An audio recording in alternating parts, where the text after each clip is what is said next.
It's been a number of years that I've been thinking about Ben Blackshaw and the story. I tend to start with a title and an ending, and I backfill everything like that into the plot.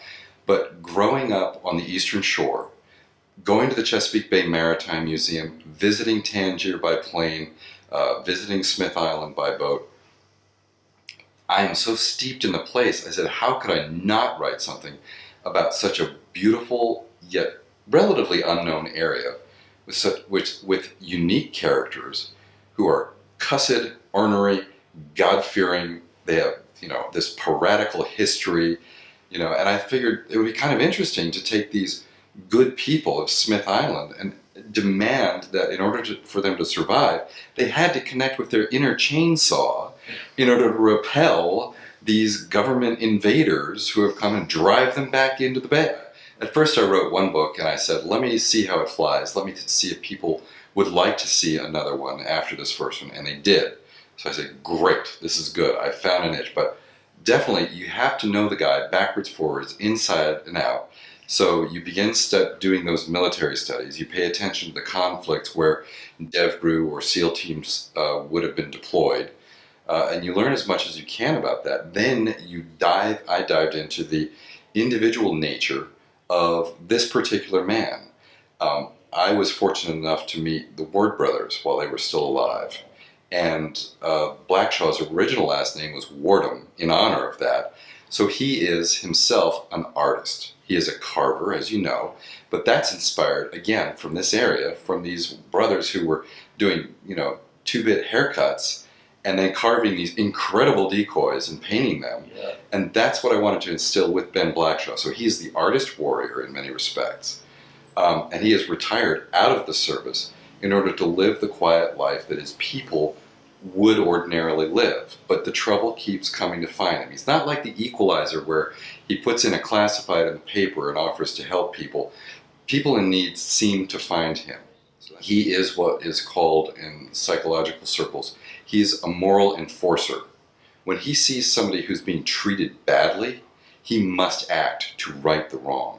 Whether it's in the first book, protecting the love of his life, his childhood sweetheart, protecting his home, protecting his country from the ravages of a detonation of a dirty bomb.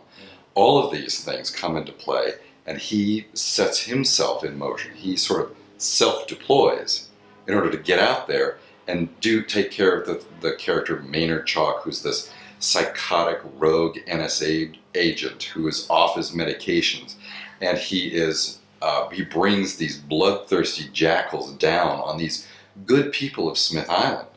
So it builds out of their leadership, and because he's a SEAL, he has a tremendous amount of initiative and independent thinking in order to get through a given situation. So that's something I like. So he is a born leader in that respect, because folks might depend upon him, they might be in conflict with him, but he will emerge the designated leader, reluctant as he is to step out of his quiet life and take point on a mission such as the one in Dead Rise, or Nitro Express, or Tap Rack Bang, or Geronimo Hotshot. He just has to act. He is compelled. Very true. I think the fact that he is a product of the Eastern Shore, a product even more so of Smith Island, they are outsiders, but he is an outsider as an artist among outsiders. So he is a unique person, and I think that's where he differentiates from, let's say, a Jason Bourne, who's got probably a similar skill set, a similar adrenal level, and he works more on a larger political arena than I would say Blackshaw does. Blackshaw, while he may travel in many of his missions, he is always trying to get home. That's why, he is like Odysseus in that way. He is always trying to return home after that initial insult that is Dead Rise. Raised and schooled here in the Eastern Shore. He went to Crisfield by boat when he had to for school, but he became other than an Eastern Shoreman once he entered the military.